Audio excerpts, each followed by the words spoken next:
What is up, Tecumseh, you faultless response to the following question? Besides being America's high five, what does Michigan have to offer the world? The answer is you, Tecumseh. You make the world a better place. Welcome to the Tecumseh Bicentennial Podcast. My name is Benjamin J Nichols, but you can call me the Tempest of Hilarity, bringer of joy. In today's episode, we'll hear from Deb Burton of Burton Agency. T-Town Tales is back with a story from Tecumseh Mayor Jack Baker and a story I'm calling Facial Hair. It's awesome. You're going to love it. Two Truths and a Lie has returned, so make sure that you take part in the polling. Being an election year, consider these polls to be good practice. You're welcome, friends. Just another service I bring just to make you smile. And now, on with the show. So my name is Deborah Burton. Deborah if I'm in trouble. But most everyone calls me Deb. I grew up in Britain, and so a lot of times people will either call me Debbie from high school. Deborah is usually more of a professional, or if I'm in trouble, because my mom will call me Deborah, and my husband will call me Deborah, and then otherwise everybody else calls me Deb.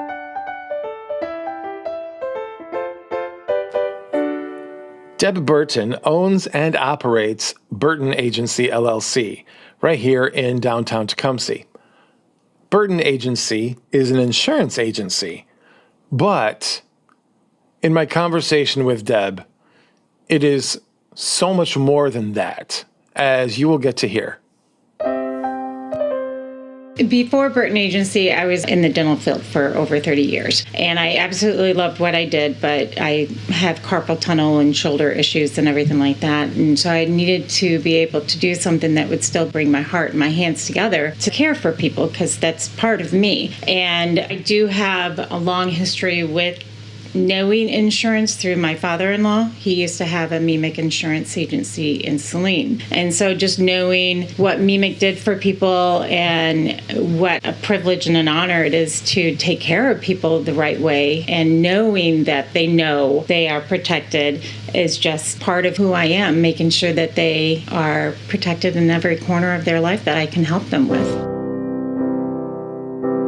It has been my experience in doing these interviews so far that the people who own and operate businesses in Tecumseh tend to have a reason for doing it. Deb's story of her formative moment in establishing and running Burton Agency is quite lovely. There is one event that happened that actually sparked me to get into insurance, and it was my own agent that I had been with since 1994. After we had moved from one location in Ypsilanti to our home here in Tecumseh, they did not bundle the home and auto like it was before. And so about almost 5 years into having that policy, the rates just kept on going up and up. And I'm like, we don't have any accidents, we don't have any tickets, our records are good, we have good credit history, everything like that. So why does it keep on going up and up? And so I had called, and even though they had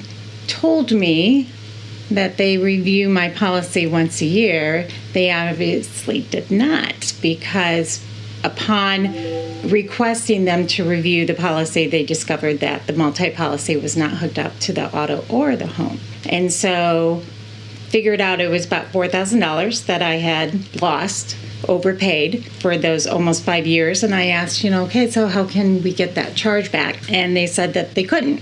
That unfortunately, that was a mistake, but I was going to be able to save from that day on. And I knew at that moment that that was how I could help people, to make sure that their hard-earned money stays in their pocket versus into the insurance company's pocket. That is definitely formative. I'm sorry that happened. That's horrible. Yeah. Jeez. But at the same time, that if that did not happen, I don't know if I would be doing this. Yeah, well, and thus formative, which is actually kind of beautiful. So, way that, take the gray sky and turn it into silver clouds. I like that. Right? Wow. Yeah. Hopefully, if you have listened to the last couple episodes, you've come across Krista Valandra's interview, and will remember that the thing that inspires her is strong, independent women. And so, my friend Krista, I hope you are listening, And to everyone else, I think that you will find that Deb's response to the same question resonates very strongly with what Krista had to say. I love finding these parallels between disparate individuals in the same community who may not share any part of their lives and yet share some of the ideals and thoughts and dreams and hopes and the things that move them. I'm going to stop talking now and just let you listen. So I would say all the main women in my life.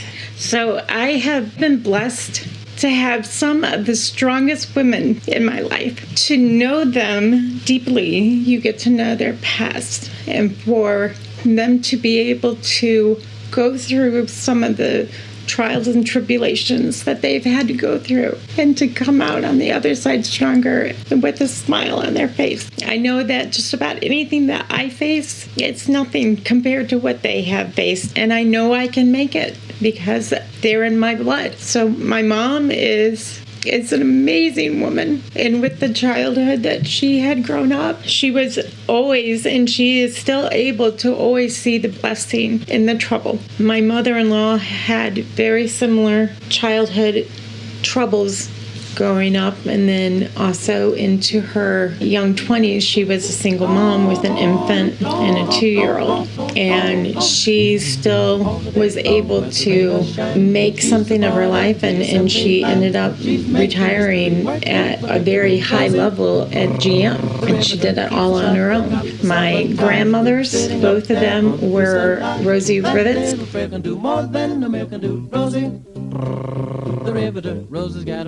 Was Rosie the Riveter a real person or simply a fiction? Well, Rosie the Riveter was an American icon during World War II. Rosie the character is a fictional symbol that represents very real women. See, during World War II, a large number of women entered the workforce in factories and in shipyards, filling gaps that were left by men who had joined the military. The idea of Rosie the Riveter began with a song of the same name released in 1942 by a group called the Four Vagabonds. It was a catchy, upbeat tune, and it celebrated and patriotized the women who were working diligently to help the war effort. In 1944, a movie was also released by the same name. But by far the best known media from this phenomenon was the iconic poster of Rosie the Riveter wearing a blue work shirt, sporting a red bandana, and flexing her arm, or rolling up her work sleeves. I've heard it both ways. Under the inspiring words, "We can do it." Rosie the Riveter was also very specifically inspired by the photo of a real young woman in 1942 working at a turret lathe. In the 90s, a woman named Geraldine Doyle came forward and said that she thought she was the woman in the photograph that inspired the poster. And rather than vet her assertions, upon her passing, the news media outlets just memorialized her as the model for the poster. However, KRC-CR-TV would later do their own investigation, and they suggested that the photo most likely shows California war worker Naomi Parker at the Naval Air Station Alameda in March of 1942. When Geraldine Doyle would have been attending high school. And so just hearing some of the stories of their past is just amazing what they had gone through and had seen, and still through everything that so many of these women have been through, none of them were bitter. And so that to me always tells me, opening up this business, there was not one easy step. Not one step has been easy. It's been one difficult challenge after another, after another, after another, and that's for a different day. But if you don't have those struggles, if you don't have those hardships, then you can't appreciate the true blessing that you are given.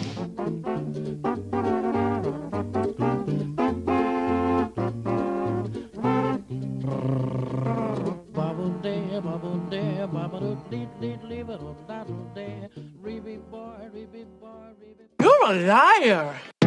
Liar, liar, pants pants on fire. All right, you crazy kids, it's time for that super swell game, 2 truths and a lie. You're given 3 facts, 2 of them are true, 1 of them is a lie. Spot the lie, vote online. We'll let you know what the answer is tomorrow. What is the truth? You can't handle the truth.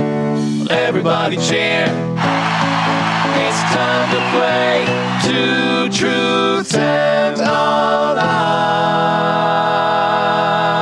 Tell me the truth. Burton Agency provides insurance for your home, auto, umbrella, life, health, senior products. Another one is Burton Agency is owned and operated by a woman, and I'm the only person in the office. And also, I have 2 dogs that come with me every day to work. Well, Tecumseh, let us know what you think. Which one is the lie?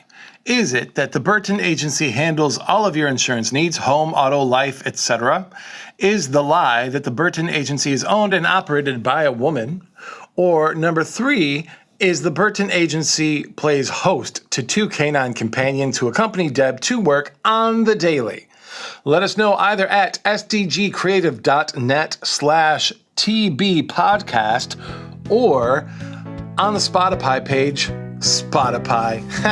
Spotify, you better eat it because pies are delicious. But go to the Spotify page for this episode and vote. Yeah, it's called a vote. I mean, it's a poll. You're going to vote. You're voting. So go vote. Let us know what you think. We will reveal the answer tomorrow. It's time to play 2 truths and a lie.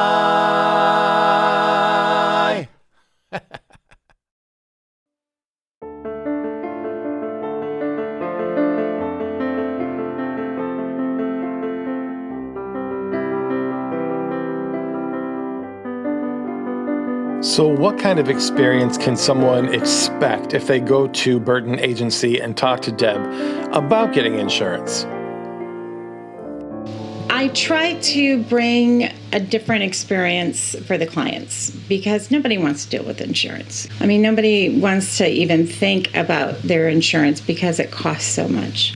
I try to take the time and educate my clients so then they understand where they are protected, why it costs what it is, and then it makes paying that amount a little bit less painful. The other thing is that with the insurance company that I work for is MEMIC, who is owned by AAA. So you get to have some of the AAA discounts and benefits, but at the MEMIC insurance price. And MEMIC was designed by teachers for teachers back in, I want to say that it was started in 1950. And since then, it's been opened up to all educational community employees, including universities, colleges, preschools, online schools, and then also teaching hospitals are open to it too. The MEMIC Foundation is part of the MEMIC insurance company, but you don't have to belong to MEMIC to be part of the MEMIC Foundation. It's free. It's open to anyone that's in the educational community, and you're able to enter for grants that are monthly grants as well as quarterly grants. And so there's been all kinds of awards given out for classroom makeovers, school makeovers. It also helps to provide the inspiration for students to create in a dynamic learning environment. The quarterly grant that we have going on right now is $1,000 to 40 schools to help kick off the 2024-25 school year. So the school can use it in any way that they would like, and 40 schools this year gets to win that.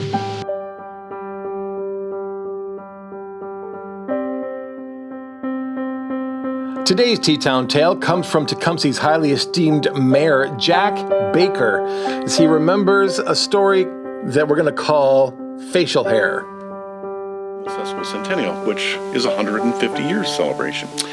And we did that in 1974. And I was a big part of that. And I never dreamed that 50 years later, I'd be a big part of our bicentennial. I will go as far as to say this mustache that you see, Ben, was grown in 1974. And the reason it was back then, men were encouraged to grow facial hair for the sesquicentennial. And if you didn't, you were requested to go down to our local police department and buy a pass so that you didn't get a fine for not having facial hair. Yeah, true story. That's true story. Yeah, isn't that crazy? That's amazing. Yeah, true story. So I have worked very hard to keep the client experience the way that I would like to have, as far as educating my clients and listening to them and hearing them and helping them to make the best decisions for their needs. I would love it if one of my sons, if not both of them, would end up coming here to work with me, because they do have that same compassion for others that I have and that my husband has. So I think that they may be able to find the same joy in providing insurance that I have. What superpower might be most useful or helpful to you in running Burton Agency? If I could multiply myself. It's just me, myself, and I here. So if I could even have one or two more of me to be able to get everything done, because there is not enough hours in the day. I mean, I take home work. So I'm usually working from about 7 a.m. till, sometimes some of my clients will get an email from me at 1 a.m. in the morning because I just haven't been able to be done. And on the weekends too, so yeah. Sleep is just a luxury, huh? Oh, yeah. Oh my gosh, I can't sleep because as soon as I lay down, I'm like thinking, oh no, I didn't respond to this person. Or, hey, this person now has this type of medical insurance. I wonder if they can get a discount on the insurance if it coordinates. I mean, I know it's unique, but I do honestly try to find a way that I can help save people money, because the more money I can save you, the hopefully longer you're going to trust me to insure you and hopefully your family that's coming in behind you. I think it's a very reasonable and very wholesome outlook.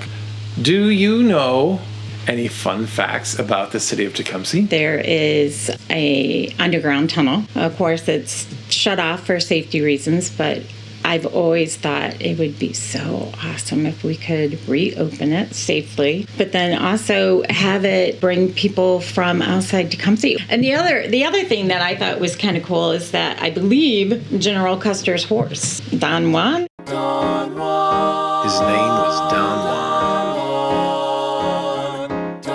One moment here and then he was gone. Still his legend lives on. General Custer's favorite horse, Don Juan. It seems to me that hope is the optimistic surveyor of the future. We can't know what's going to happen. We can't know what's coming down the road to us, but we can hope that whatever it is, it's good. We can hope that we are ready to meet it. We can hope that we will know how to handle it, whether good or bad. And we always have those hopes that are specific, and sometimes they're for our lives, and sometimes they're for our community, and sometimes they are just for the world that we want to leave to our children. So what is Deb's hope for the future of Tecumseh? To not change. When I tell people that are not from Tecumseh, when they ask me where my office is located, I tell them that it's located in downtown area of Tecumseh. The usual response is a smile across their face, and then they say, oh, I just love that place. I love that town. And it's because the wholesomeness of the town. I've seen a lot of little small towns downtown trying to capture what we have, but it's something that you can't capture because it's the people that are here, the people that continue to choose to open up a business in Tecumseh, that continue to work with each other to sustain what we have. Speaking of looking down the road to our future, in 100 years, the people of Tecumseh are going to be celebrating their tricentennial, their 300-year anniversary. And so, per the usual, I did ask Deb Burton what message she might have for those people 100 years from now. Whenever someone struggles to pronounce Tecumseh, let them. Anybody who lives here pronounces it wrong, and that's right. Just let them. And then either kind of giggle at them and correct what they say, or congratulate them, because some of them actually do know how to pronounce Tecumseh. And then I always like to explain why we are Tecumseh, and that we're named after the Shawnee Native American. Got to be proud of that.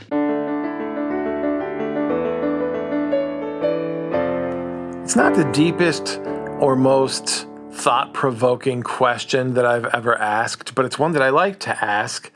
It gives you a glimpse of the inner life of that person that you would never otherwise know. And so I ask, Deb Burton, what hidden talent do you have? It's not a secret, but people probably don't know.